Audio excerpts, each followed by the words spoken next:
আসসালামু আলাইকুম everyone, hopefully আল্লাহর রহমতে প্রত্যেকে খুবই ভালো আছে। আজকের ক্লাসে সবাইকে ওয়েলকাম জানাচ্ছি। আজকের ক্লাসে আমরা পদার্থের যে অবস্থা চ্যাপ্টারটা রয়েছে, পদার্থের অবস্থা কীরকম হতে পারে, এই চ্যাপ্টারের ব্যাপন যে টপিকটা সেটা নিয়ে আলোচনা করব। আজকের ক্লাস করার পরবর্তীতে ইনশাআল্লাহ এই ব্যাপন থেকে যে ধরনের এমসিকিউ আসতে পারে, সৃজনশীল প্রশ্ন আসতে পারে, যত কিছু আসতে পারে ইনশাআল্লাহ তুমি পরীক্ষার যে কোনো প্রশ্নের উত্তর করতে পারবা। শুধুমাত্র প্রয়োজন প্রথম থেকে শেষ পর্যন্ত মনোযোগ দিয়ে ক্লাসটা করা। সো প্রথমে দেখো, অধ্যায়ের নাম হচ্ছে পদার্থের অবস্থা। এটা তোমাদের রসায়নের যদি বলি দ্বিতীয় অধ্যায়ে একটা দ্বিতীয় চ্যাপ্টার, মানে হচ্ছে রসায়নের দ্বিতীয় চ্যাপ্টার আসলে পদার্থের অবস্থা। তো প্রথমে আমাদের টপিকের নাম হচ্ছে ব্যাপন। প্রথমে একটা জিনিস বলে নেওয়া ভালো, সেটা হচ্ছে যেহেতু চ্যাপ্টারের নামটা হচ্ছে পদার্থের অবস্থা, পদার্থের অবস্থা বলতে কি বোঝায়, মানে পদার্থটা আসলে কি। প্রথমে আমি তোমাকে বলি পদার্থ মানে কি। পদার্থ মানে কয়েকটা শর্ত থাকতে হবে। প্রথমত ধরো, যে কোনো কিছু দুনিয়ার বুকে যে কোনো কিছুকে তুমি পদার্থ বলতে পারবে না।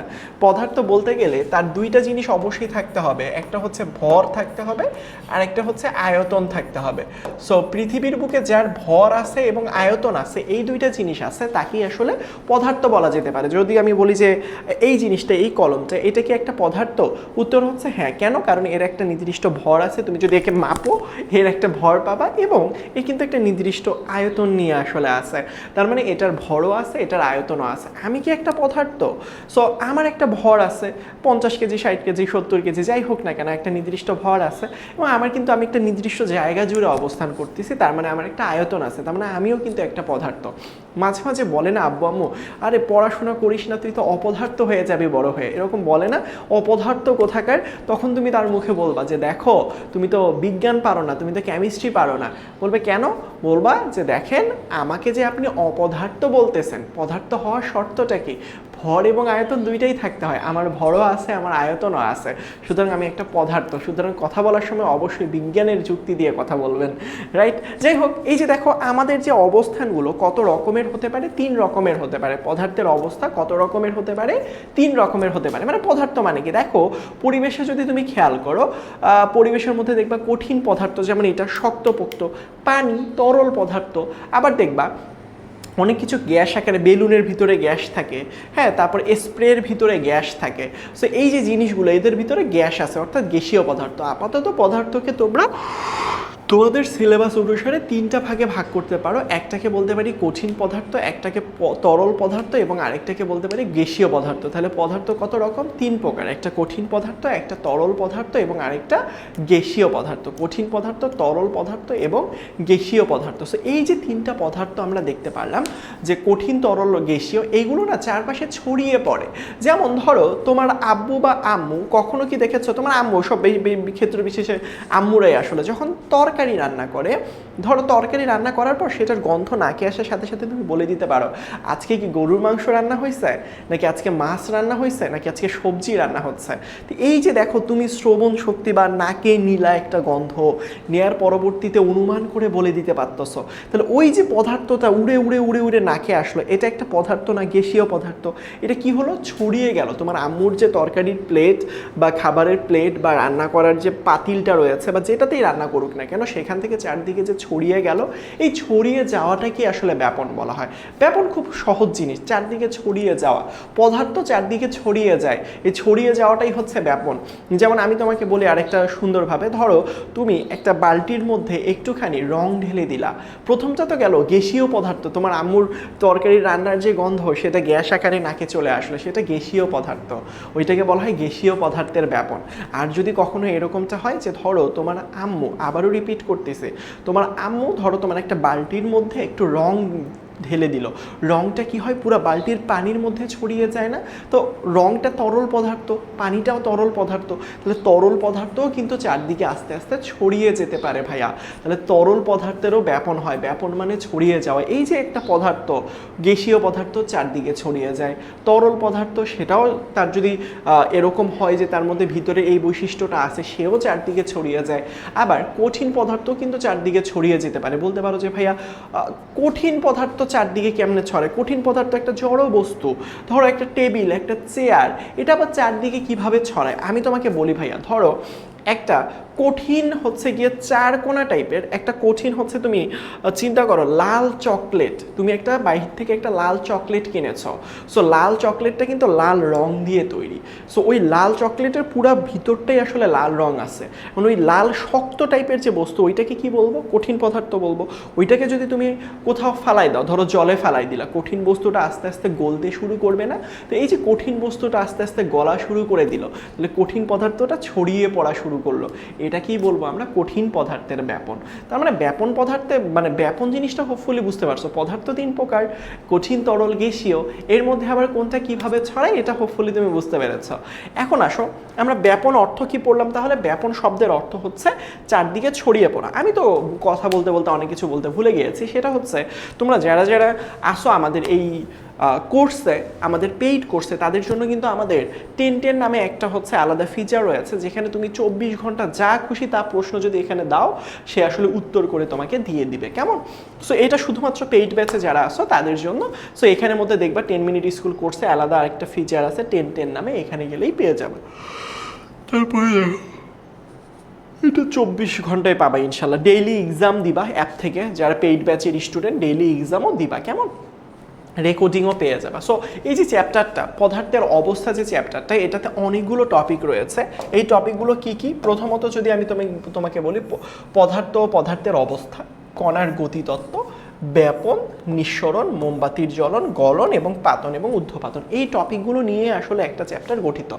এখন মজার ব্যাপারটা হচ্ছে ভাইয়া, এই যে টপিকগুলো দেখতে পাচ্ছ, এটার মধ্যে আমরা আজকে প্রায় মাঝখানের ব্যাপন টপিকটা পড়বো।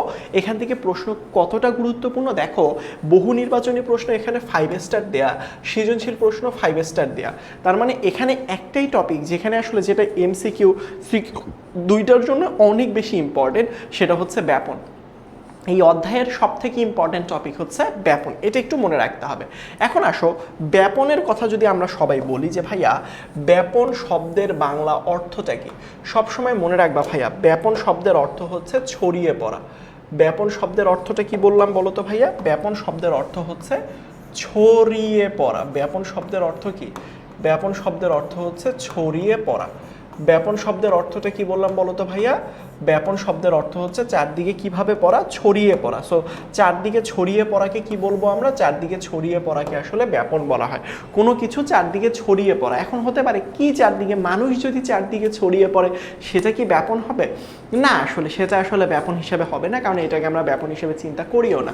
পদার্থকে আলোচনা করব বলতে এখানে মানুষকে আমরা হিসাবের মধ্যে নিয়ে আসবো না। সো দেখো কি ছড়িয়ে পড়তে পারে। দেখো প্রথমত যে জিনিসটা ছড়িয়ে পড়তে পারে, কঠিন পদার্থ ছড়িয়ে পড়তে পারে, তার পরবর্তীতে তরল পদার্থ ছড়িয়ে পড়তে পারে, তার পরবর্তীতে গ্যাসীয় পদার্থ ছড়িয়ে পড়তে পারে। তাহলে দেখো ভালো করে খেয়াল করো ভাইয়া, এই 3টা জিনিস চারদিকে ছড়িয়ে পড়াকেই কি বলবো? এই যে কঠিন পদার্থ, তরল পদার্থ অথবা গ্যাসীয় পদার্থ, এই পদার্থগুলো চারদিকে ছড়িয়ে পড়াকেই কি বলবো আমরা? চারদিকে ছড়িয়ে পড়াকে আমরা সহজ ভাষায় ব্যাপন বলবো। বোঝাতে পেরেছি? মনে রাখবা। তার মানে আমাকে যদি বলে যে ভাই এই জিনিসগুলো কি অন্য কেউ ছড়িয়ে দেয় নাকি নিজে নিজে ছড়িয়ে পড়ে, উত্তরটা খুবই সহজ, নিজে নিজে ছড়িয়ে পড়ে। ধরো তোমার আম্মু গরুর মাংস রান্না করতেছে রান্নাঘরে, তোমার রান্নাঘর থেকে তোমার রুমের ডিস্টেন্স একটুখানি দূরে। তো গরুর মাংসের যে গন্ধটা, সেটা কি তোমার নাকি নিজে নিজে আসে, নাকি তোমার আম্মু এরকম করে হাত দিয়ে বলে যাও যাও যাও আমার ছেলে বা মেয়ের কাছে একটু গন্ধটা দিয়ে আসো, হ্যাঁ নাকের কাছে যাও, ওকে বুঝাই দিয়ে আসো আজকে বাসায় কি রান্না হচ্ছে? এরকম কি হয় না? ওই গরুর মাংসের ফ্লেভারটা দেখবেন নিজে নিজেই তোমার নাকের কাছে চলে আসছে, নিজে নিজেই গন্ধটা ছড়িয়ে পড়তেছে, রাইট? অথবা ধরো তুমি হচ্ছে বডি স্প্রেতে যখন স্প্রে করো, ধরো এটা দিয়ে তুমি স্প্রে করলা, এই যে এই জিনিসটা দিয়ে স্প্রে করলা, তো এই গ্যাসটা চারদিকে কি ছড়িয়ে পড়লো না? তো এই ছড়িয়ে পড়তে কি আমি বলছি, নাকি নিজে নিজে ছড়িয়ে পড়ছে? নিজে নিজে ছড়িয়ে পড়ছে। এই নিজে নিজেকে ছড়িয়ে পড়াকে বা নিজে নিজে এই জিনিসটাকে বলা হয় স্বতঃস্ফূর্তভাবে, মানে স্বতঃস্ফূর্ত, এটা একটা বাংলা ওয়ার্ড, এটাকে আমরা সুন্দরভাবে বলতে পারি যে স্বতঃস্ফূর্ত মানে হচ্ছে নিজে নিজে। আবারও বলতেছি, স্বতঃস্ফূর্ত মানে কি? স্বতঃস্ফূর্ত মানে হচ্ছে নিজে নিজে, কোনো কিছু স্বতঃস্ফূর্তভাবে অথবা নিজে নিজে ছড়িয়ে পড়াকে কি বলা হয়? ব্যাপন বলা হয়। এইটা একটু মনে রাখবো। কোনো কিছু, তার মানে এইটা দেখো ব্যাপন কোন কোন প্রসেসে হতে পারে দেখো তো ভাইয়া? কঠিনে হতে পারে, তরলে হতে পারে, অথবা গ্যাসীয়তে হইতে পারে। বুঝতে পারছো আমার কথা? সো কঠিন, তরল, গ্যাসীয় যে কোনো কিছুতে হতে পারে। সো এটা কিভাবে ছড়িয়ে পড়বে বলো তো ভাইয়া? এটা আসলে স্বতঃস্ফূর্তভাবে, দেখো স্বতঃস্ফূর্তভাবে বা সমানভাবে ছড়িয়ে পড়ার প্রক্রিয়াকে ব্যাপন বলা হয়। স্বতঃস্ফূর্ত বা সমানভাবে, সমানভাবে মানে কি চারদিকে ছড়িয়ে পড়া আর কি। এটাকে বলছে যে কঠিন, তরল বা বায়বীয় পদার্থের স্বতঃস্ফূর্ত বা সমানভাবে চারদিকে ছড়িয়ে পড়ার যে প্রসেস, সেই প্রসেস অথবা প্রক্রিয়া, এইটাকে কি বলবো আমরা বলো তো ভাইয়া? ব্যাপন বলবো। তার মানে ব্যাপন কাকে বলে? ব্যাপন হচ্ছে কঠিন, তরল বা গ্যাসীয় মাধ্যমে কোনো পদার্থ চারদিকে স্বতঃস্ফূর্ত অথবা নিজে নিজে ছড়িয়ে পড়ার প্রক্রিয়াকে ব্যাপন বলে।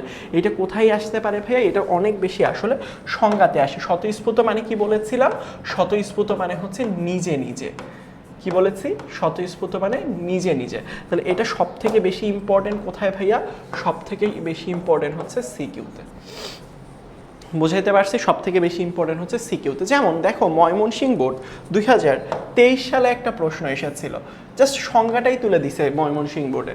বলেছে কোনো মাধ্যমে কঠিন, তরল বা গ্যাসীয় বস্তু স্বতঃস্ফূর্তভাবে ছড়িয়ে পড়ার প্রক্রিয়াকে কি বলা হয়? তুমি একটু খুঁজে বের করো তো, আমি একটু সরে যাই। বলো তো এই প্রশ্নটার উত্তরটা কি হতে পারে? বলো তো দেখি, তুমি পারো কি পারো না? পারো কি পারো না? কি বলেছে এখানে? কঠিন, তরল বা গ্যাসীয় বস্তুর তিনটা। দেখো এখানে আমি বারবার এখানে তোমাকে বলি যে ভাইয়া মনে রাখবা, তিনটা যে কোনো কিছু পদার্থ হতে পারে কঠিন, হতে পারে তরল অথবা গ্যাসীয়, যে কোনো বস্তু চারদিকে যদি স্বতঃস্ফূর্তভাবে অথবা সমানভাবে ছড়িয়ে পড়ার প্রক্রিয়াকে কি বলা হয় বলো তো ভাইয়া? ব্যাপন বলা হয়। বুঝাইতে পারছি? কঠিন, তরল বা গ্যাসীয় বস্তু স্বতঃস্ফূর্তভাবে চারদিকে ছড়িয়ে পড়ার প্রসেস বা প্রক্রিয়াকে কি বলা হয়? ব্যাপন বলা হয়। দেখো ব্যাপন কোন কোন মাধ্যমে হতে পারে, এটা অলরেডি বলেছি। কঠিন মাধ্যমে ব্যাপন হতে পারে, তরলে হতে পারে এবং গ্যাসীয় মাধ্যমে হতে পারে। তার মানে এখানের মধ্যে যদি দেখো, আবার দেখো প্রশ্ন এসেছিল ব্যাপন কোন মাধ্যমে ঘটতে পারে। এটা হচ্ছে দেখো, তুমি বলো কোন কোন মাধ্যমে। কঠিনে হ্যাঁ হতে পারে, কঠিন বস্তু চারদিকে ছড়িয়ে পড়তে পারে, কারণ কোনো একটা কঠিন বস্তু, কঠিন একটা শক্ত রঙের যদি একটা দলা তুমি পানিতে ফেলো, সেটা আস্তে আস্তে হচ্ছে গলে যায়, তাহলে কঠিন পদার্থের চারপাশে ছড়িয়ে যেতে পারে, অবশ্যই পারে। কঠিন বস্তু চারদিকে ছড়িয়ে যেতে পারে, তরল বস্তু ছড়িয়ে যেতে পারে এবং গ্যাসীয় বস্তু ছড়িয়ে যেতে পারে। তার মানে কি হতে পারে? ব্যাপন কোন মাধ্যমে হতে পারে? কঠিন মাধ্যমে হতে পারে, তরল মাধ্যমে হতে পারে এবং গ্যাসীয় মাধ্যমেও হতে পারে। তাহলে এই তিন প্রসেসে আসলে কি হতে পারে বলো তো ভাইয়া? ব্যাপন হতে পারে। এইটা একটু মাথায় রাখবা, কেমন? আচ্ছা ঠিক আছে। যেমন দেখো, এখন আসো প্রথম উদাহরণ, যে এই তিন মাধ্যমে যে ব্যাপন হতে পারে পরীক্ষায় কিভাবে আসতে পারে বা উদাহরণগুলো কিভাবে আমি পরীক্ষায় লিখবো। দেখো প্রথমটা কি? প্রথমটা হচ্ছে গ্যাসীয় মাধ্যমের ব্যাপন। আমি যেটা একটু আগে বললাম যে বাসার মধ্যে যদি এরকম এয়ার ফ্রেশনার থাকে, জাস্ট চাপ দিবা, দেখবা চারপাশে গ্যাস ছড়িয়ে পড়তেছে। দেখো গ্যাসীয় মাধ্যমের ব্যাপন এই জিনিসটা বলতে কি বোঝায়? এটা কিন্তু এটার আসলে হচ্ছে ছবির মধ্যেই লুকায় আছে। দেখো এখানে একটা স্প্রে, মাঝখানে চাপ দিচ্ছি, চারদিকে ছড়িয়ে যাচ্ছে। দেখতে এটা তরল হলেও এটা কিন্তু গ্যাস, আসলে এটা কিন্তু তরল না যে শ্যালো মেশিনের পানি বেরিয়ে যাচ্ছে, বুঝছো? তো দেখো এই যে দেখো একটা ধরো বদ্ধ, দেখো উদাহরণ দিচ্ছে, একটা বদ্ধ ঘরে সুগন্ধি স্প্রে করলে কিছুক্ষণের মধ্যে পুরো ঘরে সুগন্ধি ছড়িয়ে পড়ে। এটি গ্যাসের ব্যাপনের একটি উদাহরণ, যেখানে অণুগুলো অধিক ঘনত্বের উৎস থেকে নিম্ন বা কম ঘনত্বের দিকে ছড়িয়ে যায়। এটি কিন্তু ভালো করে মনে রাখতে হবে ভাইয়া। কি বলেছে? অধিক ঘনত্বের উৎস থেকে কম ঘনত্বের উৎসর দিকে ছড়িয়ে পড়ে। অধিক ঘনত্বের উৎস থেকে কম ঘনত্বের উৎসর দিকে ছড়িয়ে পড়ে। আবারও রিপিট করতেছি, মনে রাখতে হবে। দেখো আমি যখন এইটার ভিতরে কিন্তু অনেকগুলো আসলে হচ্ছে এয়ার ফ্রেশনারের ভিতরে যে গ্যাস আছে, আমি যখন চাপ দিব বেরিয়ে যাবে। দেখো চারপাশে কিন্তু কোনো এয়ার ফ্রেশনারের কোনো গ্যাসই নাই, তাহলে চারপাশে ঘনত্ব কম। এটার ভিতরে অনেক আছে, অনেক বেশি, তাহলে এখানে ঘনত্ব বেশি। যখন চাপ দিব বেশি ঘনত্ব ছিল, এখানে চারপাশে কোনো ঘনত্বই ছিল না এয়ার ফ্রেশনারের ওই বাতাসটা চিন্তা করতে পারো বা ওই স্প্রেটার। সো এইটার ভিতরে যখন আমি চাপ দিব, তখন যে জিনিসটা ঘটবে ভাই, এইটা এখান থেকে বেরোয় চারপাশে ছড়িয়ে পড়বে। তো চারপাশে কিন্তু কম ঘনত্ব, এটার ভিতরে কিন্তু বেশি ঘনত্ব।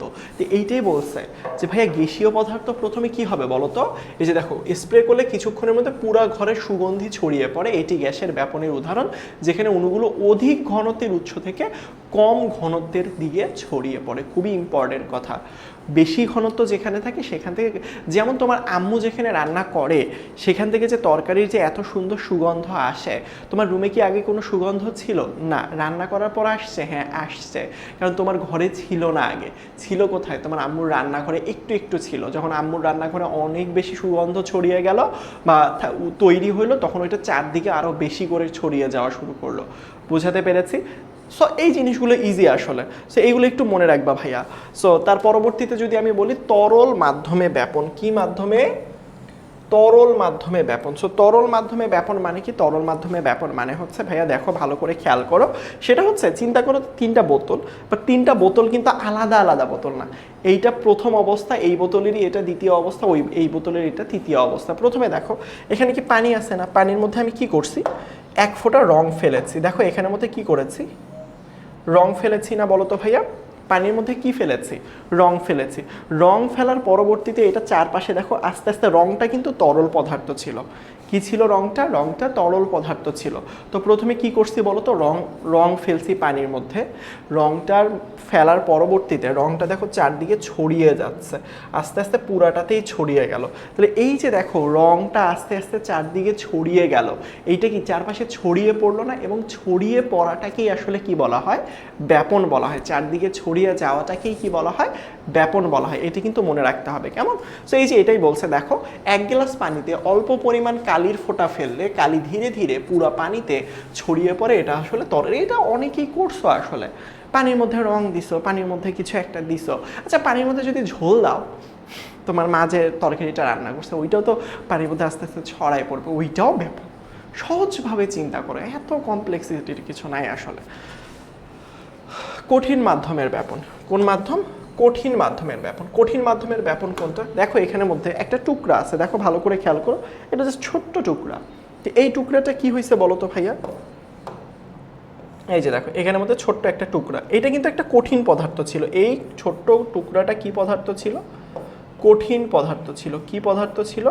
কঠিন পদার্থ ছিল। সো এই কঠিন পদার্থটা কি হবে বলো তো? আস্তে আস্তে আস্তে আস্তে চারদিকে ছড়িয়ে গেছে, এখানে চারপাশে ছড়িয়ে পড়ছে। তো এইটাই বলছে, দেখো একটি পটাশিয়াম পার ম্যাঙ্গানেটের টুকরা, এটা কিন্তু কঠিন পদার্থ, পানিতে ফেললে পটাশিয়াম পার ম্যাঙ্গানেট ধীরে ধীরে পুরো পানিতে দ্রবীভূত হয়ে যায়। কঠিন ব্যাপনের একটি উদাহরণ, যদিও এটা তুলনামূলকভাবে ধীর গতির আসলে। তাহলে কঠিন পদার্থকে মানে পটাশিয়াম পার ম্যাঙ্গানেট, এটা হচ্ছে পটাশিয়াম পার ম্যাঙ্গানেট মানে একটা পদার্থ। এটা আরও যখন একটু বড় হবা আরও ভালো বুঝবা আসলে। পটাশিয়াম পার ম্যাঙ্গানেট একটা বর্ণ, মানে একটা কঠিন পদার্থের বর্ণ আর কি। যাই হোক, সো এই পটাশিয়াম পার ম্যাঙ্গানেটটা যদি আমি রাখি, যদিও বা পটাশিয়াম পার ম্যাঙ্গানেটটা গোলাপি বর্ণের হয়, এখানের মধ্যে অন্য কালার দেয়া, মানে জাস্ট আমাদের ছবিটা মিল নাই। পটাশিয়াম পার ম্যাঙ্গানেট কিন্তু গোলাপি বর্ণের। হ্যাঁ চিন্তা করে এটা একটা গোলাপি, যদিও বা এটা নীল। যাই হোক, ওই কালারের দিকে ফোকাস না করি।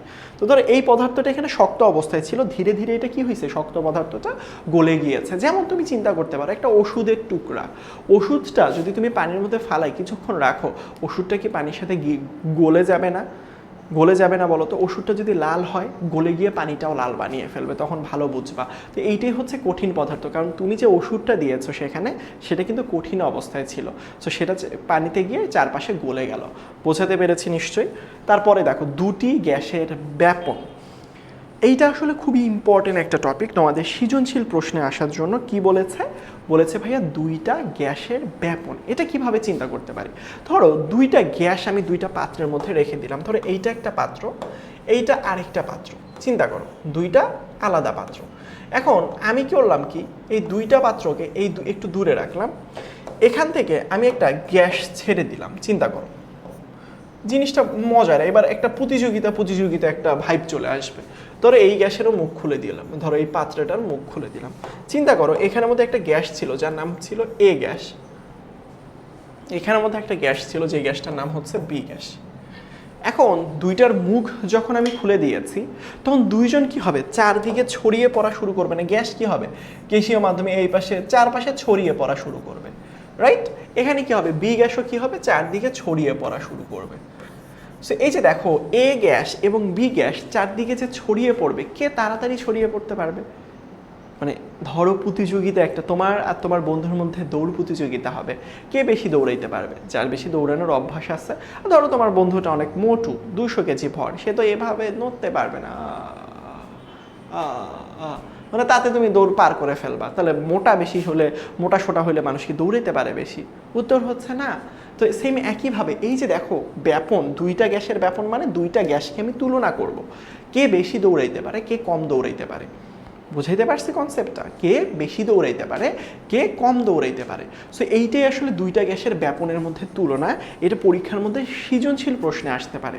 দুইটা গ্যাস দিয়ে দিবে, দেওয়ার পরবর্তীতে জিজ্ঞেস করবে দুইটা গ্যাসের মধ্যে কার ব্যাপন হার বেশি, এটা কেন বেশি দূর দৌড়াইলো, কেন ওইটা বেশি দূর দৌড়াতে পারলো না। সবসময় একটা কনসেপ্ট মনে রাখবা ভাইয়া, দুইটা গ্যাসের মধ্যে যখন তুলনা হয় তখন একটা জিনিস সবসময় মাথার মধ্যে রাখবা, সেটা হচ্ছে যার ভর কম তার ব্যাপন হার বেশি।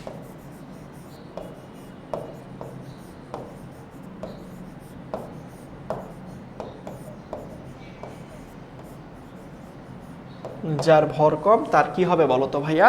তার ব্যাপন হার বেশি। চিন্তা করলাম এই এর ভর 50 গ্রাম, বি এর ভর 10 গ্রাম। এখন তুমি আমাকে বলো তো কে বেশি দৌড়াবে, এ গ্যাস নাকি বি গ্যাস? যার, আমি কি বলছি শর্তটা একটু খেয়াল করো, শর্তে বলছি যার ভর কম তার ব্যাপন হার কি হবে বলো তো ভাইয়া?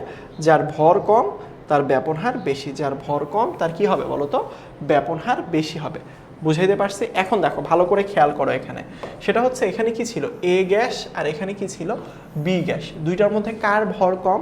এখানের মধ্যে ভর কম হচ্ছে বি গ্যাসের, আর এ গ্যাসের ভর বেশি। যেহেতু, তার মানে আমরা এখান থেকে কি লিখতে পারি, যেহেতু বি গ্যাসের ভর কম তাই এর তুলনায়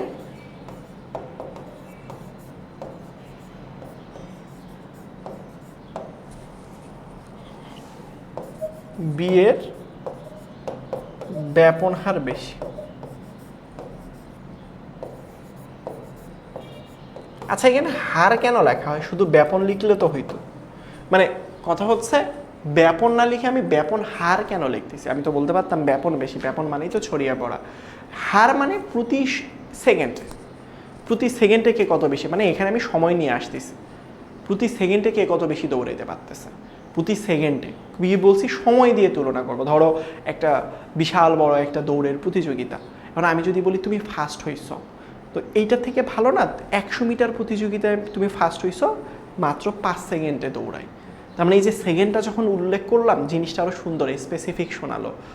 বুঝছো নাই? ধরো তুমি তোমার স্কুলে ফার্স্ট হয়ে আছো, এটার থেকে আরও বেশি সুন্দর হবে না, তুমি তোমার স্কুলে প্রায় 200 নাম্বার বেশি পেয়ে ফার্স্ট হয়েছে, যে দ্বিতীয় হয়েছে। দ্বিতীয় যে হয়েছে সে 1700 পেয়েছে, তুমি যে প্রথম হয়েছে 1900 পেয়েছো। ডিফারেন্সটা বোঝা গেল না? আরও সুন্দর লাগলো না? এই জন্য আসলে ব্যাপন হার, প্রতি সেকেন্ডে আসলে কে কত বেশি দৌড়াচ্ছে। দৌড়াদৌড়ি তো ঠিক আছে বেশি কম, কিন্তু প্রতি সেকেন্ডে কে এ থেকে বি কত বেশি দৌড়াচ্ছে বা বি থেকে এ কত বেশি দৌড়াচ্ছে। এখন একটা কনসেপ্ট তোমাদেরকে মনে রাখতে হবে ভাইয়া, সেটা হচ্ছে সবসময় মনে রাখবা যে ভাইয়া ধরো তোমাকে দুইটা গ্যাস দিয়ে দিল, ধরো প্রশ্ন পরীক্ষা দিল, দুইটা গ্যাস দিল, কীরকম গ্যাস দিয়ে দিল দেখো, কীরকম টাইপের প্রশ্ন আসতে পারে এখানে। দেখো এরকম টাইপের প্রশ্ন অহরহ আসে। এই যে দেখো বলছে এখানে, এটা রাজশাহী বোর্ড 2015 সালে একটা প্রশ্ন এসেছিল।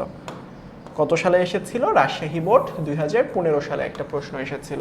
প্রশ্নটাতে কি জিজ্ঞেস করছে, কোনটির ব্যাপন হার সব থেকে বেশি? কি বলেছে? কোনটির ব্যাপন হার সব থেকে বেশি? সব থেকে বেশি কি বলেছে ভাইয়া বলো তো? ব্যাপনের হার কোনটার সব থেকে বেশি হবে, এই কথাটা জিজ্ঞেস করছে। তাহলে মনে রাখতে হবে ভাইয়া এখানে আমি কিভাবে বের করব, সবগুলোর ভর বের করবা। এখন ভাইয়া এইগুলোর ভর কিভাবে বের করতে হয়, আমি কিভাবে বুঝবো কার ভর কত? চলো আমরা একটু কষ্ট করে ভর বের করা শিখি, যে কিভাবে একটা জিনিস দিলে বা যৌগ দিলে, ধরো কার্বন ডাই অক্সাইড দিল, তার ভর কিভাবে বের করব। ধরো আমাকে যৌগ দিছে CO2, এটা কি কার্বন ডাই অক্সাইড, সবাই চিনো।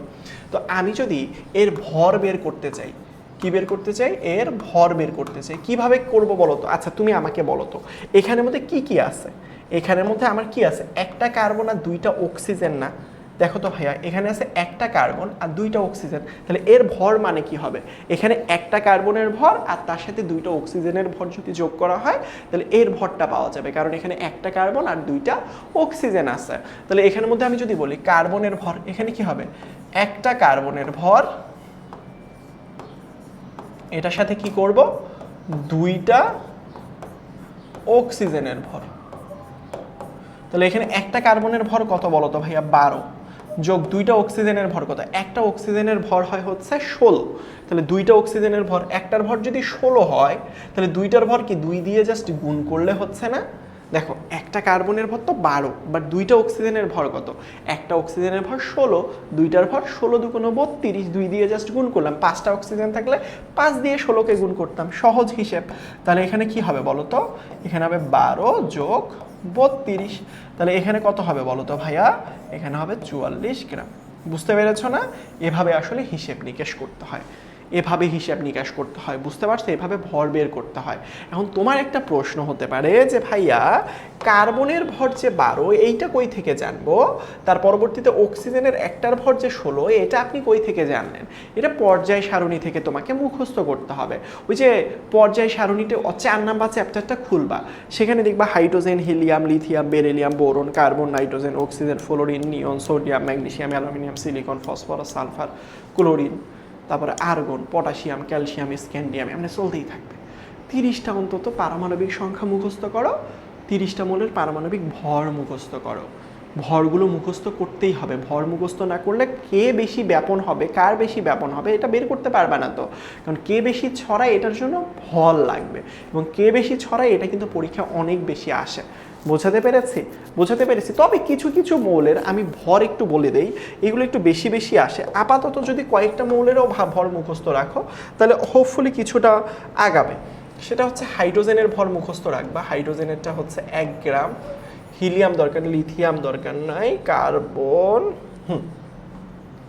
কার্বনেরটা মনে রাখবা, একটা কার্বন হচ্ছে 12 গ্রাম, তারপরে নাইট্রোজেনেরটা মনে রাখবা, নাইট্রোজেন হচ্ছে 14 গ্রাম, অক্সিজেন হচ্ছে 16 গ্রাম, আর কি দিতে পারে, সালফার দিতে পারে, সালফার হচ্ছে 32 গ্রাম, কেমন, ক্লোরিন দিতে পারে, ক্লোরিন হচ্ছে 35.5 গ্রাম। দেখো আমি কিন্তু বেশি দেইনি, আমি মাত্র এই কয়েকটা মৌল দিয়ে দিয়েছি, আমি মাত্র এই কয়েকটা মৌল দিয়ে দিয়েছি, কেমন, জাস্ট এই কয়েকটা। কিছু পারো আর না পারো ভাইয়া, অন্তত এই কয়েকটা মৌলের নাম মুখস্থ করে ফেলো।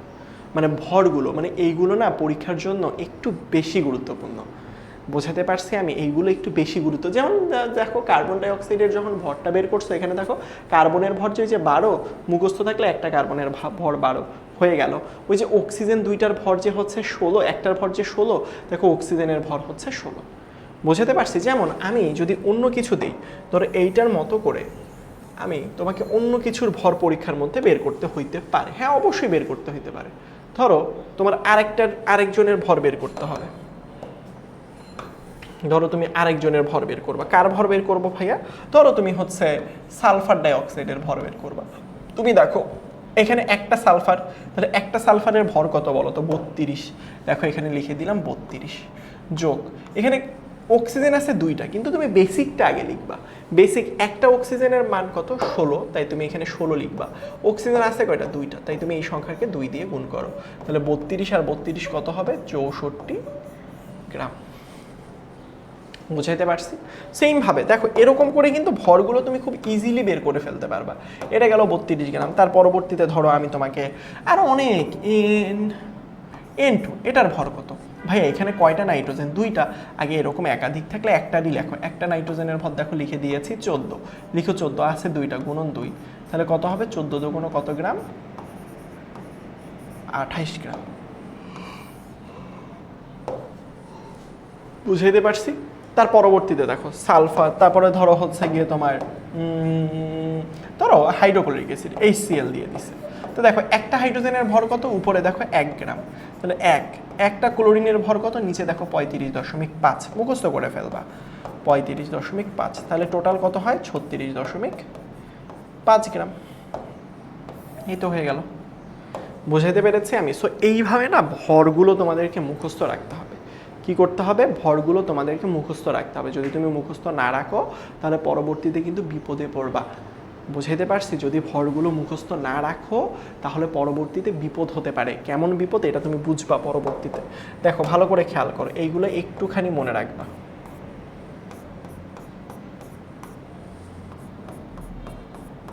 বুঝাইতে পারছি? আমি বুঝাইতে পারছি? সো এইগুলো হোপফুলি তোমরা এইগুলো যদি মুখস্থ হয় না, এগুলো বের করতে পারবা। দেখো তো তোমাদেরকে আমি একটু টেস্ট দেই, দেখি তুমি বের করতে পারো কিনা।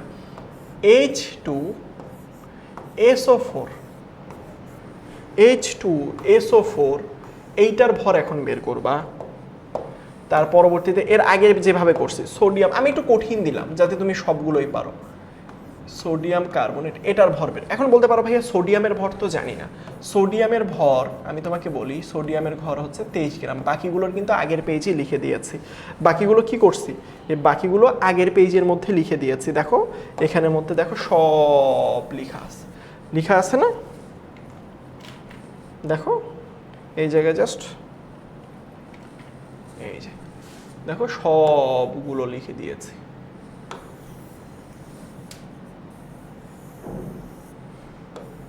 এই যে দেখো সবগুলোই লেখা আছে। বুঝাইতে পারছি? এখন জাস্ট কি করবা, জাস্ট এই দুইটা লিখবা। তোমাদেরকে আমি 2 মিনিট সময় দিব এই দুইটার ভর বের করার জন্য। তোমরা একটু খাতাটা বের করো, করে এই দুইটার ভর বের করবা। করার পরে বলবা কার ব্যাপন হার বেশি, কে তাড়াতাড়ি ছড়িয়ে পড়তে পারে। আচ্ছা, তোমাদেরকে সময়সীমা আমি কিভাবে বুঝবো, কিভাবে তুমি ওই ফাঁকিবাজি করতেছো কিনা, বেশি সময় নিচ্ছ। তোমাদের সময় শুরু এখন, ঠিক 2 মিনিট সময় তোমাদের জন্য।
করতে পেরেছো? হোপফুলি এতক্ষণে করতে পেরেছো তুমি।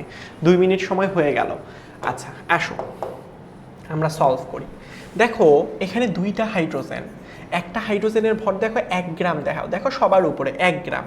তাহলে হাইড্রোজেনের সংখ্যা কয়টা? 2টা। তাই একের সাথে 2টার যোগ করে দিলাম, গুণ করে দিলাম। একটা সালফারের ভর দেখো তো কত দেয়া, ওই যে নিচে দেখো 32 দিলাম। 32 কয়টা আছে?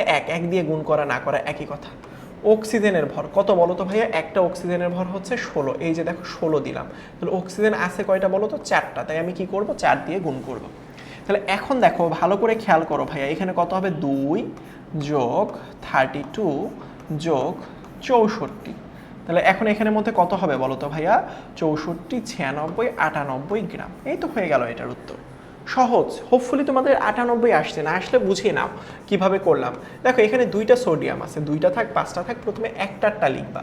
একটার ভর দেখো 23, 2টা আছে যেহেতু 2 দিয়ে গুণ করতে হবে, তারপরে যোগ। একটা কার্বনের ভর কত বলো তো? 12 গ্রাম। তাহলে একটা আছে তাই একটা দিয়ে আর কিছু করতে হবে না। অক্সিজেনের একটার ভর কত? 16 গ্রাম, 16 লিখলাম। 3টা অক্সিজেন আছে তাই কি করব? 3 দিয়ে গুণ করব। তাহলে এখানে কি আসবে বলো তো? 23 দুগুণ 46 যোগ 12 যোগ 3 × 16 48।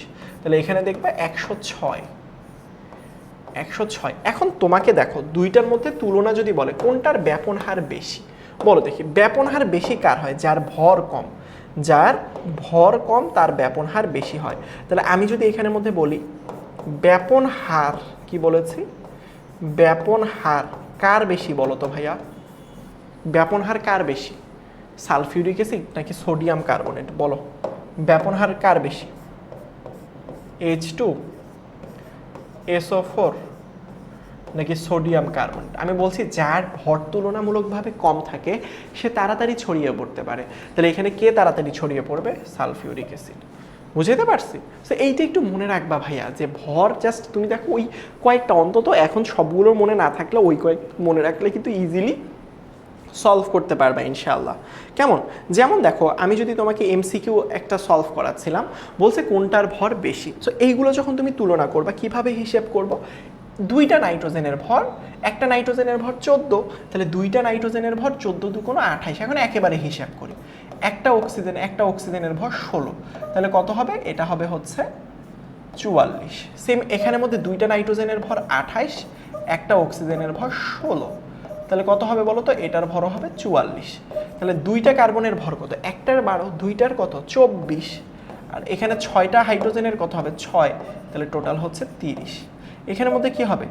কার্বনের কথা যদি বলি, দুইটা কার্বন হচ্ছে 12 দুগুণো 24 যোগ 4টা হাইড্রোজেনের 4, তাহলে এখানে কত হবে বলো তো ভাইয়া? 28। কত হবে? 28 হবে। কত হবে? 28 হবে। তাহলে তুমি আমাকে একটা সহজ কথা বলো তো ভাইয়া, তুমি আমাকে একটা সহজ কথা বলো তো, এখানের মধ্যে যদি আমি তোমাকে হিসেব করি, বলো তো কার ব্যাপন হার সব থেকে বেশি? যার ভর তুলনামূলকভাবে কম। যার ভর কম তার ব্যাপন হার তুলনামূলকভাবে বেশি হয়। তো এখানের মধ্যে ভর কার কম বলো তো ভাইয়া?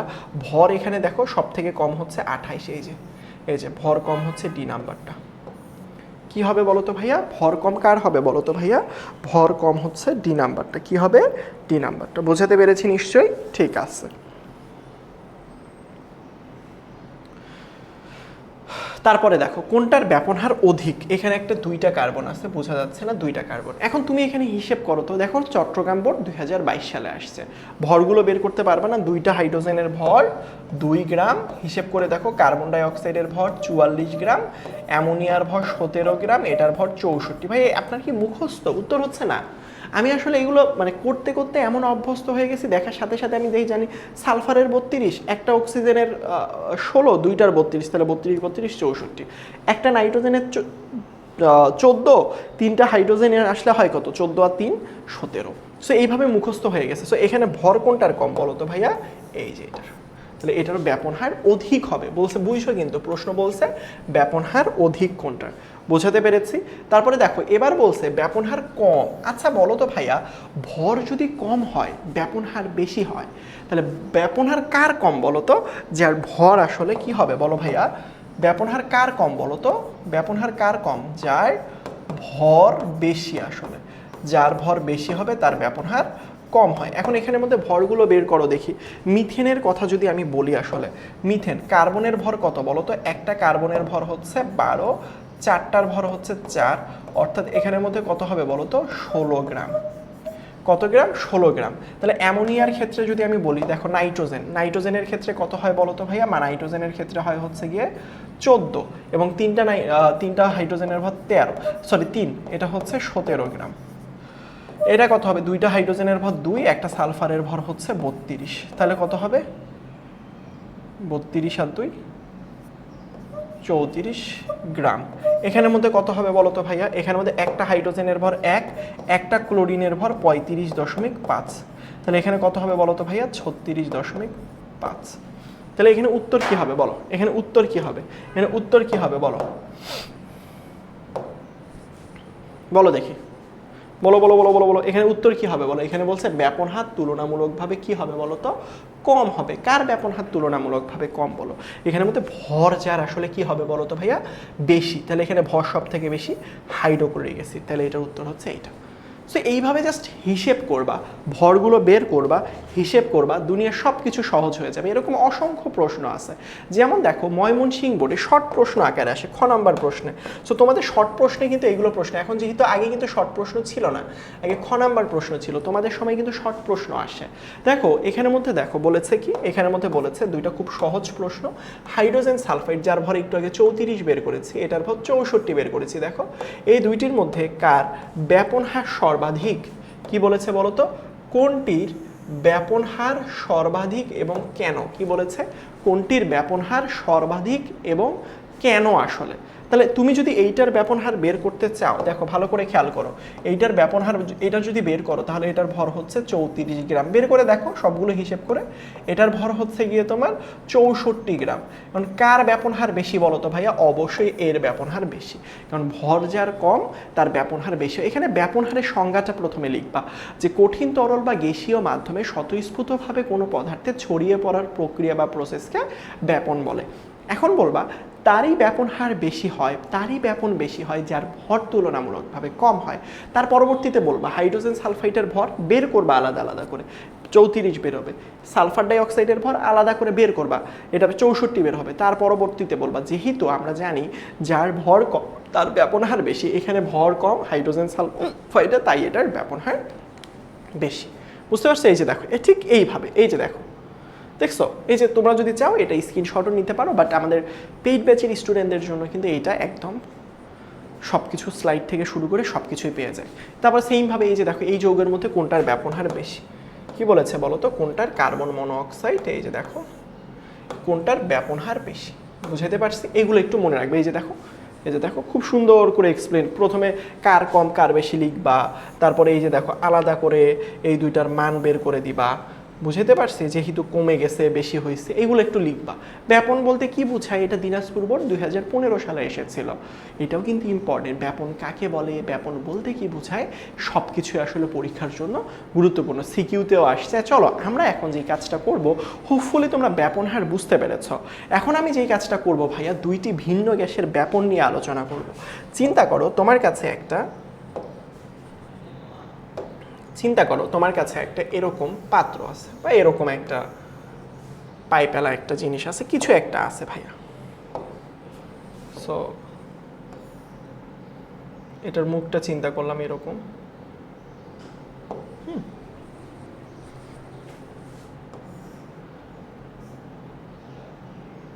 এটার মুখটা এরকম। এখন আমি দুই পাশে না দুইটা আলাদা আলাদা জিনিস দিব। প্রথমত মনে রাখবা, এখানের মধ্যে আমি একটা চিন্তা করো, এখানে আমি একটা তুলা দিচ্ছি বা এখানে কিছু একটা জিনিস দিচ্ছি, হ্যাঁ, এই পাশের মুখে ভাইয়া কি দিচ্ছেন আসলে আমি বলতেছি ভাইয়া, এই পাশে একটা জিনিস দিচ্ছি, বুঝতে পারছো? তো এই পাশ থেকে আমি যেটা দিচ্ছি ভাইয়া সেটা হচ্ছে হাইড্রোক্লোরিক অ্যাসিড। কি দিচ্ছি এই মুখে? Hydrochloric acid. মনে করো সাপ এবং বিচ্ছুর খেলা, একটা পাইপের ভিতর দিয়ে দুইজনকে ঢুকিয়ে দিব এবং দেখবো যে কে তাড়াতাড়ি দৌড়াইতে পারে। সো এখানে চিন্তা করো, এখানের জিনিসটা বেশি ইন্টারেস্টিং, এটা তোমাকে একটু মনোযোগ দিতে হবে।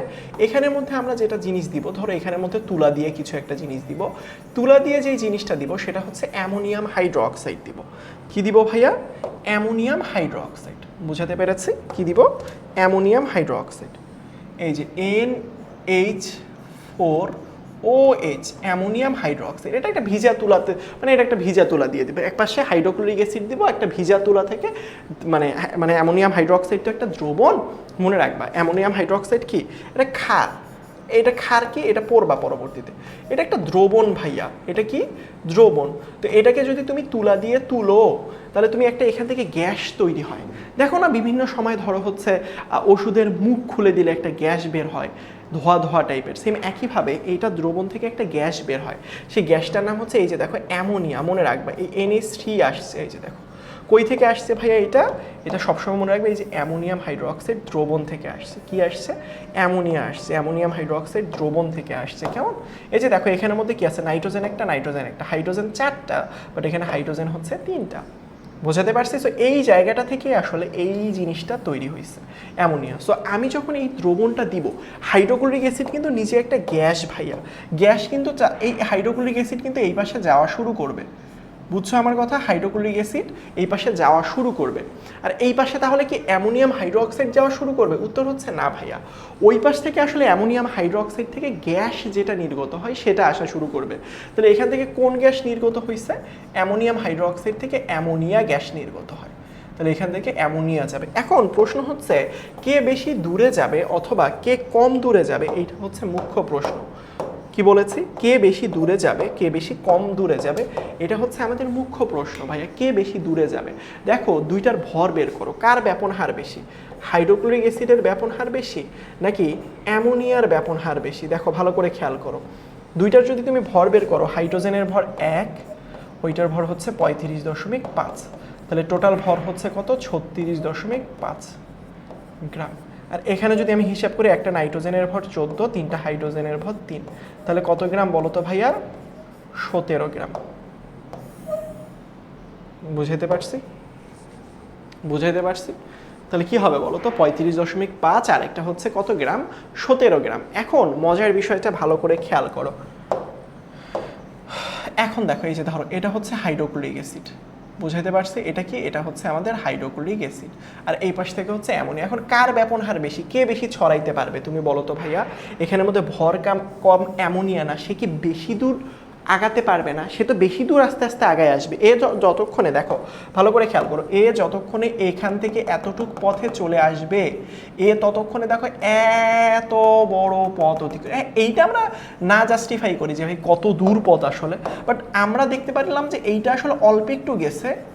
এটা এই যে হাইড্রোক্লোরিক অ্যাসিডটা এই পর্যন্ত আসছে, জাস্ট এতটুকু, ততক্ষণ অ্যামোনিয়া বেশি দূর চলে আসছে। কেন? ওই যে কমন সেন্সের জিনিস ভাইয়া, যার ভরটা বেশি সে আসলে তাড়াতাড়ি ছড়িয়ে পড়ে, এবং তার মানে হচ্ছে এখানের মধ্যে ভর যেহেতু বেশি ছিল হাইড্রোক্লোরিক অ্যাসিড, এই পর্যন্ত আসলে হাইড্রোক্লোরিক অ্যাসিড আসবে আর এখানে আসবে অ্যামোনিয়া। এখন তোমার কি মনে হয় হাইড্রোক্লোরিক অ্যাসিড আর অ্যামোনিয়া এসে পরস্পরের সাথে কি বিক্রিয়া করবে না? অবশ্যই করবে। হাইড্রোক্লোরিক অ্যাসিড এবং অ্যামোনিয়া পরস্পরের সাথে কিন্তু অবশ্যই কি করবে? বিক্রিয়া করবে। তাহলে এখানে যদি আমি দেখি, ভালো করে খেয়াল করো ভাইয়া, এখানে যদি আমি বলি, দেখো ভাইয়া ভালো করে খেয়াল করো, এটা যদি আমি মুছে দিই আসলে, দেখো এখানের মধ্যে এই দুইটা গ্যাস আসলে চলে আসবে। দেখো কি কি আসলো এখানে, তাহলে এখানে তারা দুইজন আসবে, একটা হচ্ছে অ্যামোনিয়া আর একটা হচ্ছে হাইড্রোক্লোরিক অ্যাসিড। তাহলে এখন দেখো প্রথমত এখানে কি তৈরি হবে বলো তো ভাইয়া? এখানে জাস্ট এই দুইটা জিনিস একসাথে যুক্ত হয়ে যাবে, এই দুইটা জিনিস একসাথে যুক্ত হয়ে যাবে। যুক্ত হলে কি তৈরি হবে? দেখো এখানে নাইট্রোজেন কয়টা ছিল? নাইট্রোজেন ছিল একটা, তাই আমি এখানে একটা নাইট্রোজেন লিখবো। হাইড্রোজেন এই যে একটা তিনটা আর একটা চারটা হাইড্রোজেন লিখবো। ক্লোরিন একটা, এই যে ক্লোরিন লিখলাম। এই যে এখানের মধ্যে এসে কি তৈরি হবে তাহলে ভাইয়া? দুইজনের একসাথে বুম করে সংঘর্ষের ফলে এখানের মধ্যে যে জিনিসটা তৈরি হবে সেটা হচ্ছে অ্যামোনিয়াম ক্লোরাইড। কি তৈরি হবে? এখানের মধ্যে যে জিনিসটা তৈরি হবে অ্যামোনিয়াম ক্লোরাইড। এবং সবসময় মনে রাখবো অ্যামোনিয়াম ক্লোরাইড যেটা হয় সেটা হচ্ছে সাদা ধোঁয়া তৈরি করে। কি ধোঁয়া বলো তো? অ্যামোনিয়াম ক্লোরাইড এখানে কি হবে? সাদা ধোঁয়া উৎপন্ন করবে। কি করবে? সাদা ধোঁয়া উৎপন্ন করবে। এই তো হয়ে গেল। এটার নাম কি? এটার নাম লিখে দিই অ্যামোনিয়াম ক্লোরাইড। মনে রাখবা অ্যামোনিয়াম ক্লোরাইড। এটার নাম কি? এটার নাম হচ্ছে অ্যামোনিয়া, আর এটার নাম হচ্ছে হাইড্রোক্লোরিক অ্যাসিড। এটার নামটা কি? এটার নাম হচ্ছে অ্যামোনিয়া। এটার নাম লিখে দিই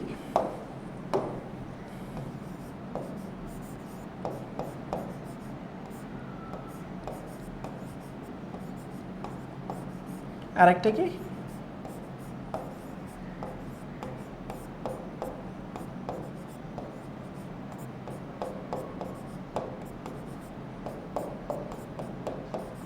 হাইড্রোক্লোরিক অ্যাসিড। বুঝাইতে পারছি? একটা হচ্ছে অ্যামোনিয়া আর একটা হচ্ছে হাইড্রোক্লোরিক অ্যাসিড। এই দুইটা এসে কি হবে? এখানের মধ্যে বাড়ি খেয়ে যাবে। এই দুইটা জিনিস এখানে বাড়ি খাবে এবং সাদা ধোঁয়া তৈরি করবে। কি তৈরি করবে? সাদা ধোঁয়া তৈরি করবে। সো এই কনসেপ্টগুলো তো বুঝছো। তাহলে এখান থেকে কি প্রশ্ন আসতে পারে? প্রশ্ন বিগত বছরের বোর্ড প্রশ্ন অ্যানালাইসিস করলে দেখা যায়, ভালো করে বুঝো, এই যে জিনিসটা এটা কিন্তু এখান থেকে এই পর্যন্ত আসছে, আর এইটা বেশি দূর আসছে। দেখো দুইটার মধ্যে তুলনা করো ভাইয়া, দুইটার মধ্যে কোনটার পথ বেশি? উত্তরটা খুবই সোজা ভাইয়া। এই অ্যামোনিয়া যে গ্যাস, সে বেশি দূরে কেন আসলো আর হাইড্রোক্লোরিক কেন কম দূরে গেল? প্রশ্ন এটা। উত্তরটা খুবই সোজা, আমি দুইটার ব্যাপন হারের তুলনা করেছি। দুইটা ব্যাপন হার তুলনা করেছি, এর পরবর্তীতে দেখেছি কার ব্যাপন হার বেশি তুলনামূলকভাবে, কার ব্যাপন হার আসলে তুলনামূলকভাবে কম।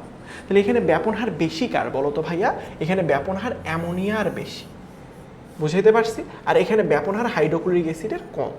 যেহেতু এখানের মধ্যে এইটার ব্যাপন হার তুলনামূলকভাবে বেশি, তাই সে বেশি পথ এসেছে।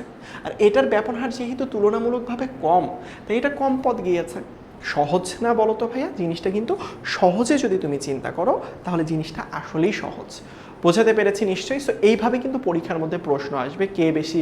এই যে দেখো, ammonium chloride, hydrochloric acid, ammonium chloride, দ্রবণে ভিজাও, দুই পাশে মুখে ইয়া করো, তুলা থেকে বেপিত হবে। সো যাই হোক আর কি, সো যেটাই হোক না কেন অ্যামোনিয়াম।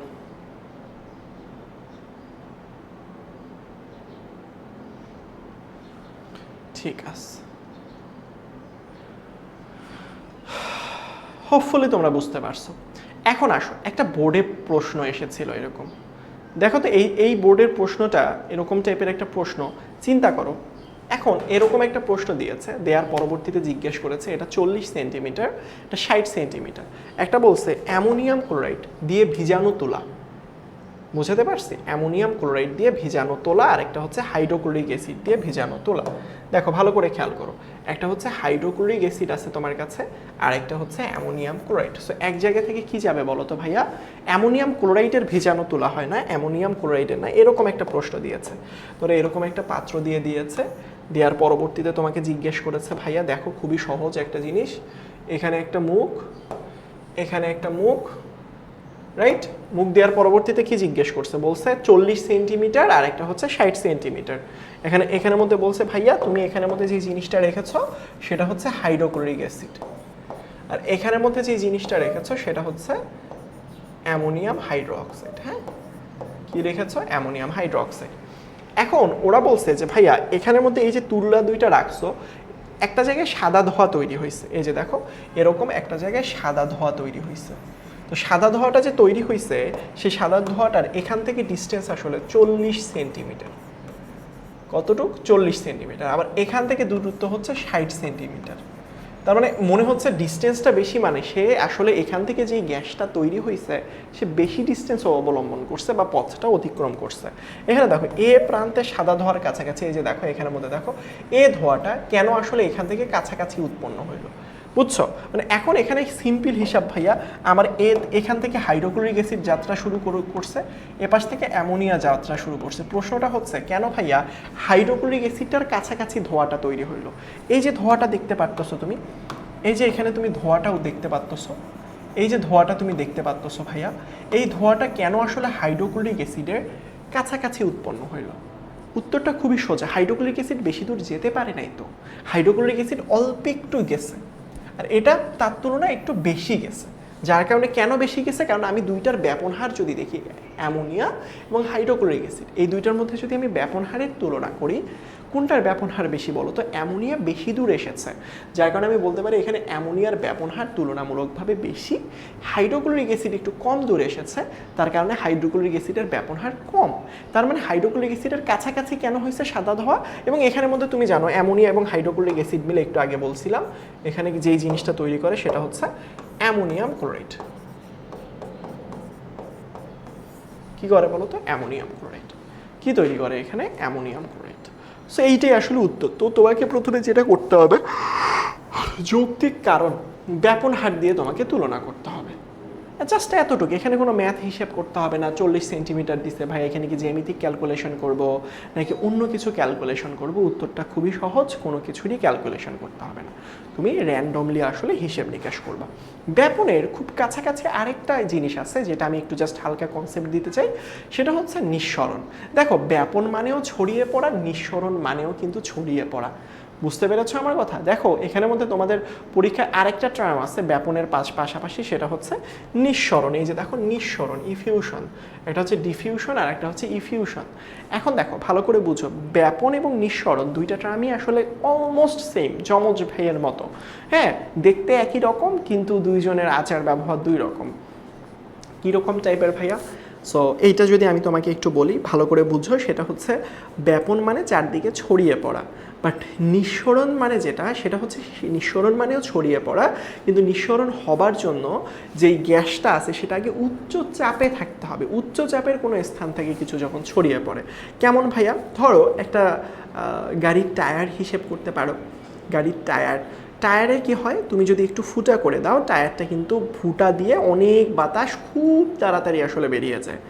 বোঝাতে পারছি? তো এই যে দেখো গাড়ির টায়ারের মধ্যে অনেক বেশি হাওয়া ছিল, বাতাস ছিল, গ্যাস ছিল, সেগুলো কিন্তু অনেক উচ্চ চাপে ছিল, মানে ওইখানে আমি বদ্ধ করে রাখছি, টায়ারের আবরণ দিয়ে বদ্ধ করে রাখছিলাম। তো সেটা কি করছে, উচ্চ চাপে আসলে এই উচ্চ চাপের স্থান থেকে গ্যাসটা আসলে ওই লিক হওয়ার কারণে বেরিয়ে আসলো। দেখো না ঠাস ঠুস করে শব্দ হয়, সেইটাই আসলে যে উচ্চ চাপের স্থান থেকে কোনো কিছু বেরিয়ে আসা, এটাকে নিঃসরণ বলা হয়। আর ব্যাপন হওয়ার জন্য উচ্চ চাপ লাগে না ভাইয়া, কোনোভাবে আসলে চারপাশে ছড়িয়ে পড়লেই জিনিসটা আসলে যথেষ্ট, আর কোনো কিছুই লাগে না। বোঝাতে পেরেছি? বলো তো ভাইয়া।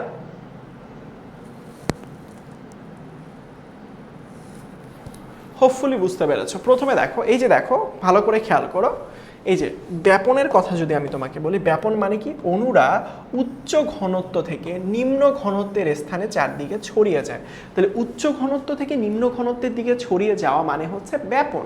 ব্যাপন মানে কি, ব্যাপন মানে হচ্ছে উচ্চ ঘনত্ব থেকে নিম্ন ঘনত্বের দিকে চারদিকে ছড়িয়ে যাওয়া, এটাকে কি বলা হয়, এটাকে ব্যাপন বলা হয়। আর নিঃসরণ মানে কি, নিঃসরণ মানে হচ্ছে ক্ষুদ্র ছিদ্র দিয়ে বাহিরে বের হয়ে যাওয়া। তার মানে দেখো ওই যে টায়ার বললাম, টায়ারের মধ্য দিয়ে কোনো একটা গ্যাস অণুগুলো সুসুর করে বেরিয়ে গেল, তাহলে এটাকে কি বলবো বলো তো, এটাকে বলবো আসলে নিঃসরণ। এই যে দেখো ব্যাপন কণাগুলো অবাধে চারপাশে ছড়িয়ে পড়ে। দেখো ব্যাপন মানে কি, যেমন দেখো ভালো করে খেয়াল করো, রান্নাঘরে তোমার আম্মু গরুর মাংস বা মুরগির মাংস রান্না করতেছে, ওই গন্ধটা চারদিকে খুব সহজে ছড়িয়ে পড়বে। এইটা কি, এইটা আসলে ব্যাপনের উদাহরণ, প্রথম থেকে বলে আসতেছি।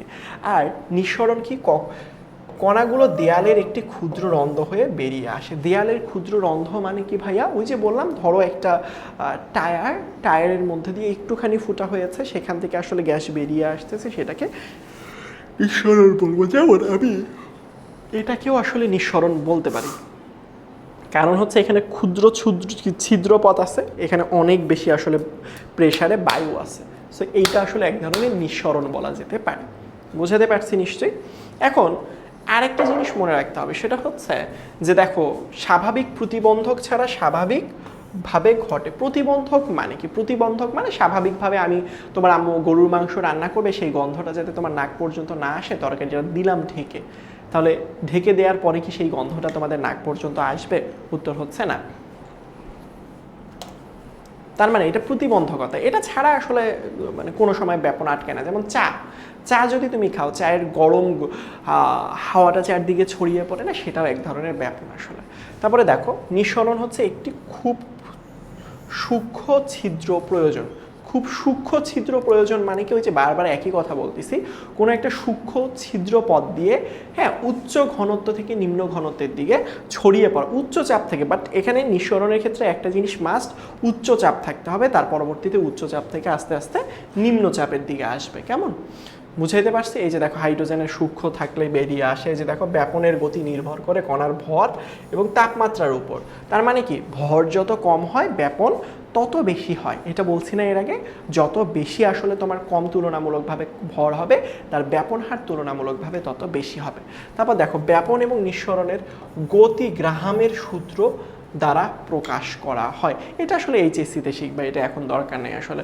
দেখো বদ্ধ করে সুগন্ধই ছড়িয়ে পড়া, তার পরবর্তীতে হাইড্রোজেন গ্যাসের বোতল সূক্ষ্ম করা। যে সূক্ষ্ম মানেই মনে রাখবা হচ্ছে নিঃসরণ, চারপাশে গ্যাসের সাথে ধাক্কা লাগে তখন এটা ছড়িয়ে পড়ে। নিঃসরণ মানে সাধারণত শূন্যতা বা খুব চারপাশে ছড়িয়ে পড়ে, তো এটা প্যারা নেই। ব্যাপন হার ধীর প্রক্রিয়া, নিঃসরণ তুলনামূলকভাবে দ্রুত। যেমন দেখলা তো একটু আগে স্প্রে যখন করলাম তাড়াতাড়ি ছড়িয়ে পড়লো, তাহলে নিঃসরণটা তাড়াতাড়ি হয়। আর ব্যাপনটা তুলনামূলকভাবে ধীর গতির প্রক্রিয়া বা প্রসেস তুমি বলতে পারো। বলো তো ভাইয়া, তোমরা কি বুঝতে পেরেছ? বলো, হোপফুলি তোমরা বুঝতে পেরেছ। হোপফুলি তোমরা বুঝতে পেরেছো। এখন ব্যাপন নিঃসরণের এই যে কিছু উদাহরণ আছে, কোনগুলো কোন ক্ষেত্রে, এগুলো জ্বালানির ক্ষেত্রে কোনটা ব্যবহার হয়, কোন গ্যাস কিসে ব্যবহার করা হয়, এগুলো একটু বইয়ে রিডিং করতে হবে। যেমন আমরা যানবাহনে দেখো, আমরা যানবাহনের জ্বালানি হিসেবে সিএনজি গ্যাস ব্যবহার করি, মূলত উচ্চচাপে সংকুচিত মিথেন গ্যাস। ওই যে আমরা ওই জ্বালানির যে গ্যাস সিএনজি, বাসার মধ্যে গ্যাস সিলিন্ডার গ্যাস ব্যবহার করা না, সেখানের মধ্যে মিথেন থাকে। মিথেনটাকে অনেক উচ্চচাপে ভিতরে রেখে দেওয়া হয়। বাসার মধ্যে সিলিন্ডারের মধ্যে যে গ্যাসটা আছে দেখবা, গ্যাসের যদি কখনো লিক হয় শিশির করে গ্যাস বেরোইতে থাকে, সেটা মিথেন গ্যাস আসলে। তো মনে রাখবা সিএনজি, হ্যাঁ আমরা বাসার মধ্যে সিএনজি ব্যবহার করি, এটা কিন্তু ওই সিএনজি না, রাস্তা চালানোর সিএনজি না, কেমন? এটা আসলে উচ্চচাপে সংকুচিত মিথেন গ্যাসকে রাখা হয়, যানবাহন চালানোর সময় সিলিন্ডার থেকে সজোরে বেরিয়ে ইঞ্জিনে প্রবেশ করে নিঃসরণ ঘটে আসলে। বুঝতে পারছো? মূলত এটা আরেকটু মনে রাখবা, মূলত প্রোপেন এবং বিউটেন গ্যাসকে উচ্চচাপে সংকুচিত করে তরল অবস্থায় সিলিন্ডারে ভর্তি করা হয়, চুলা জ্বালানোর সময় সিলিন্ডারের মুখ খুলে দেওয়া হয়, তখন গ্যাসে সজোরে বেরিয়ে আসে, এটা হচ্ছে নিঃসরণ। তাহলে মনে রাখবা ভাইয়া, সেটা হচ্ছে আমরা যে সিএনজি, এখানে কয়েকটি ইনফরমেশন ইম্পর্টেন্ট। তার মধ্যে একটা হচ্ছে এই যে দেখো সংকুচিত মিথেন গ্যাস, এই যে দেখো সংকুচিত মিথেন গ্যাস আমরা সিএনজিতে ব্যবহার করি। ওই যে সিএনজি যে গাড়িগুলো রয়েছে সেগুলোতেও আমরা কি ব্যবহার করি বলো তো? এই সংকুচিত মিথেন গ্যাস। আর রান্নাবান্নার গ্যাসের মধ্যে কিন্তু প্রোপেন, বিউটেন এগুলো কিন্তু সংকুচিত অবস্থায় আমরা ব্যবহার করে থাকি। বলো তো ভাই, এইগুলো আসলে কোথায় আসবে? বহু নির্বাচনী প্রশ্নে আসবে। বোঝাতে পেরেছি? এইগুলো মনে রাখবা, কেমন? নিঃসরণ, শিখার তাপ, এইগুলো হোপফুলি তোমরা বুঝবা আসলে। এই যে যেমন এখানে দেখো এই প্রশ্নটা, সরু ছিদ্রপথ যদি বলে কোনো গ্যাসের উচ্চ চাপ থেকে নিম্ন চাপের অঞ্চলে বেরিয়ে আসার প্রসেস অথবা প্রক্রিয়াকে কি বলবো? সবসময় মনে রাখবা, সরু ছিদ্রপথের কথা বললেই সেটা আসলে চোখ বন্ধ করে কোনটা হবে? নিঃসরণ হবে। এটা সিলেট বোর্ড 2022 সালে এসেছিল। তাহলে নিঃসরণেরও সংখ্যা আসতে পারে, বাট নিঃসরণ অবশ্যই সরু ছিদ্রপথ হইতে হবে, উচ্চ চাপ থেকে নিম্ন চাপে আসতে হবে, নয়তোবা উত্তর তোমার ভুল হবে। বুঝতে পারছো? যে সিলিন্ডারের ছিদ্র হয়ে গ্যাস বেরোয় যায়, এটাকে কি বলা হয় আসলে বলো তো ভাই? এটাকে আসলে নিঃসরণ বলা হয়। এগুলো মনে রাখতে হবে, মনে রাখতে হবে। কোন পাত্রে নিঃসরণ সব থেকে কম? মনে রাখবা, চাপ যত বেশি হয় নিঃসরণ তত বেশি হয়। এইগুলো এক একটা চাপ, অ্যাটমসফিয়ার হচ্ছে চাপের একক। তো মনে রাখি ভাইয়া, চাপ যত বেশি হবে নিঃসরণ তত তাড়াতাড়ি হবে। চাপ কম নিঃসরণ কম, তাহলে কম মানে কি? নিঃসরণ চাপ যেটার কম হবে সেটাতে তো আসলে নিঃসরণ স্বাভাবিকভাবে কমই হবে। বুঝাইতে পারছি? যানবাহনের জ্বালানি হিসেবে কোনটা ব্যবহার করা হয়? কি বলেছে প্রশ্ন এখানের মধ্যে? যানবাহনের জ্বালানি হিসেবে কোনটা ব্যবহার করা হয়? কিসের জ্বালানি? উত্তরটা খুবই সহজ, যানবাহনের জ্বালানি। কোনটা বলো তো ভাইয়া যানবাহনের জ্বালানি হিসেবে? Methane, ethane, propane. একটু আগে বললাম না, রান্নাঘরের জন্য প্রোপেন, বিউটেন ঠিক আছে, কিন্তু এটার জন্য আসলে মিথেন গ্যাস ব্যবহার করা হয়। ঠিক আছে। বসত বাড়িতে ব্যবহৃত সিলিন্ডারে কোন গ্যাস থাকে? বসত বাড়িতে সিলিন্ডারে কোন গ্যাস থাকে বলো তো ভাইয়া? বসত বাড়িতে ব্যবহৃত সিলিন্ডারে কোন গ্যাস থাকে? বসত বাড়িতে কোনটা থাকে বলো তো? প্রোপেন থাকে। বলছিলাম না, এইগুলো কিন্তু একটু মনে রাখতে হবে। এগুলো দেখছো বিভিন্ন এমসিকিউ পরীক্ষার মধ্যে আসে কিন্তু। সিলিন্ডারের মুখ খুলে দিলে গ্যাস ছড়িয়ে দেওয়ার প্রক্রিয়া কি হয়? প্রথমে আসলে সিলিন্ডার কি উচ্চ চাপ থাকে, সেখান থেকে শিরশির করে বেরিয়ে পড়ে। প্রথমে হয় নিঃসরণ, তারপর আস্তে আস্তে চারদিকে ছড়িয়ে পড়ে, পরে হয় ব্যাপন। প্রথমে কিন্তু অনেক তাড়াতাড়ি ছড়িয়ে পড়ে, বেরোয় যায় একদম শিরশির করে, তারপর চারপাশে ছড়িয়ে যায়। প্রথমে তাই নিঃসরণ, পরবর্তীতে তাই কি হয় বলো তো? ব্যাপন। সরি, প্রথমে, হ্যাঁ এটা আমি কি দিলাম, প্রথমে হয় নিঃসরণ, তার পরবর্তীতে হয় ব্যাপন। হ্যাঁ বলছি ঠিকই, দাগাইছি ভুল। একই সাথে কখনো ঘটে না, প্রথমে নিঃসরণ হয় পরে ব্যাপন হয়। হ্যাঁ, কোন গ্যাসটি ব্যাপন সব থেকে বেশি, নিঃসরণ সব থেকে বেশি? দেখো ভাইয়া, বুঝছো, যেভাবে তুমি, আমি আবারও রিপিট করতেছি, তুমি যেভাবে ব্যাপন হার বের করেছ, যার ভর কম তার ব্যাপন হার বেশি, ঠিক একইভাবে যার ভর কম তার নিঃসরণও বেশি। একই শর্ত, একইভাবে সবগুলোর ভর বের করবা। বুঝতে পারছো আমার কথা? এখন তুমি বলতে পারো ভাই এগুলো তো সংকেত জানি না। আমি বলে দিই ভাইয়া, বিউটেনের সংকেত হচ্ছে C4H8, এইটা, সরি H10, কার্বন মনোঅক্সাইড হচ্ছে এইটা, নাইট্রোজেন ডাইঅক্সাইড হচ্ছে এই যে দেখো NO2, তারপর যে সালফার ডাইঅক্সাইড হচ্ছে SO2। সবগুলোর ভর বের করো। তাহলে এখন এইটার যদি ভর করো, 4টা অক্সিজেনের, কার্বনের ভর 4 × 48 আর 10 হচ্ছে 58, এটার ভর হচ্ছে 58 গ্রাম। কার্বন মনোঅক্সাইড হচ্ছে 12 আর 16 হচ্ছে 28 গ্রাম। এটার ভর কত? নাইট্রোজেন ডাইঅক্সাইড, নাইট্রোজেন হচ্ছে 14 আর 28 42 গ্রাম। এটার ভর হচ্ছে 64 গ্রাম। তাহলে এখন তুমি একটু দেখো তো ভালো করে খেয়াল করো, কার ভর কম? Carbon monoxide. তাহলে উত্তর হচ্ছে এটা।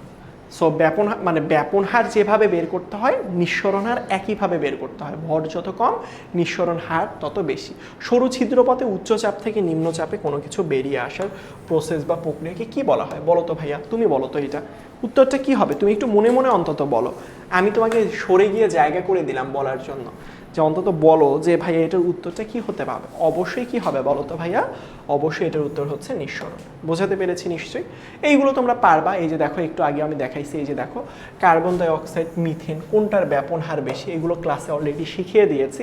ভর বের করবা, কিভাবে লিখবো? এইভাবে লিখবো আসলে। এই যে দেখো, যখন খ নাম্বার প্রশ্নের জন্য আসবে এভাবে আসলে জিনিসগুলো এক্সপ্লেইন করবো, কেমন? সো সবগুলো এই যে দেখো, নিঃসরণ বলতে কি বোঝায় এগুলো কিন্তু আসে পরীক্ষায়, বোর্ড পরীক্ষায় দেখো কতবার আসছে। সরু ছিদ্রপথে কোনো গ্যাসের উচ্চ চাপ থেকে নিম্ন চাপে ছড়িয়ে পড়ার প্রসেস বা প্রক্রিয়াকে নিঃসরণ বলে। বডি স্প্রেতে ব্যাপন নিঃসরণের আগে ঘটে। বডি স্প্রেতে ব্যাপন বা নিঃসরণের কোনটি আগে ঘটে? মনে রাখবা, বডি স্প্রেতে কিন্তু আগে সাই করে আগে উচ্চ চাপে জিনিসগুলো, গ্যাসের অণুগুলো থাকে স্প্রের ভিতরে, থাকে না? পরে দেখো না তাড়াতাড়ি চারপাশে ছড়িয়ে পড়ে। সাই যখন প্রাথমিক অবস্থায় চাপো তখন নিঃসরণ হয়। সিলিন্ডার বলো, বডি স্প্রে বলো, প্রথমে তাড়াতাড়ি ছড়িয়ে পড়ে। তাড়াতাড়ি ছড়িয়ে পড়াই হচ্ছে নিঃসরণ, দেরিতে ছড়িয়ে পড়া হচ্ছে ব্যাপন। প্রথমে যেহেতু তাড়াতাড়ি বডি স্প্রেটা ছড়িয়ে পড়ে, তার মানে এটা হচ্ছে নিঃসরণ। পরবর্তীতে কি হয়? ব্যাপন হয়। বুঝতে পেরেছো? এইটাই বলছে এখানে। এই যে দেখো, এগুলো একটু রিডিং পড়লেই তারা বুঝতে পারবা। তুমি বরিশাল বোর্ড 2015 সালে এই প্রশ্ন এসেছিল, তারপরে তো আমরা পড়লাম। সো হোপফুলি তোমরা এই পর্যন্ত বুঝতে পারছো। তোমাদের আমাদের কোর্স নিয়ে যদি যে কোনো জিজ্ঞাসা থাকে তাহলে তুমি জাস্ট কল করবা যে ভাই আমি 10 মিনিট স্কুলে ভর্তি হইতে চাই, জাস্ট 16910 এই নাম্বারে জাস্ট কল দিবা। কল দিলেই ইনশাল্লাহ সব কিছু তোমাকে ডিটেলসে বুঝিয়ে দিবে। হোপফুলি এই পার্টটুকু বুঝতে পেরেছ। আশা করি আর সমস্যা হবে না। শুধুমাত্র যেটা করতে হবে, বাসায় প্রপারলি প্র্যাকটিস করতে হবে। তুমি যদি বাসায় ঠিকঠাক মতো প্র্যাকটিস করো, ঠিকঠাক মতো পড়াশোনা করো, তাহলেই কিন্তু যথেষ্ট। আর কিন্তু কিছু লাগে না আসলে। বোঝাতে পেরেছি? সো বাসায় ঠিকঠাক মতো পড়াশোনা করো, প্রপারলি পড়াশোনা করো, প্র্যাকটিস করো। এর পরবর্তীতে কোনো সমস্যা থাকলে আমরা তো আসি করছি ইনশাল্লাহ। সো সেই ক্ষেত্রে আমরা ইনশাল্লাহ ভিতরে যা সরাসরি প্রশ্ন করার সুযোগ, আমাদের 10 আছে, সেখানে প্রশ্ন করার সুযোগ আছে। সব কিছুই ইনশাল্লাহ খুব ভালো করে বুঝতে পারবা। হ্যাঁ, এখন শুধু কাজ আমি যেগুলো করিয়ে দিলাম, তুমি গাইড বা টেস্ট পেপার তোমার কাছে যে এই বইটাই থাক না কেন, খুলে দেখো। এরকম ব্যাপন হার দিয়ে অসংখ্য বহু নির্বাচনী প্রশ্ন এসেছে। এবং এই যে নিঃসরণ এবং ইয়া দিয়ে যে কোনটা গ্যাস আগে মিলিত হবে, কেন আগে সাদা ধোঁয়া তৈরি হলো, এর কাছাকাছি কেন, এরকম প্রশ্ন প্রায় সময় আসে। একটু নিজেও প্র্যাকটিস করো। হোপফুলি সবাই বুঝতে পেরেছো। সবাই ভালো থাকবা, আমার জন্য দোয়া করবা। আসসালামু আলাইকুম, আল্লাহ হাফেজ।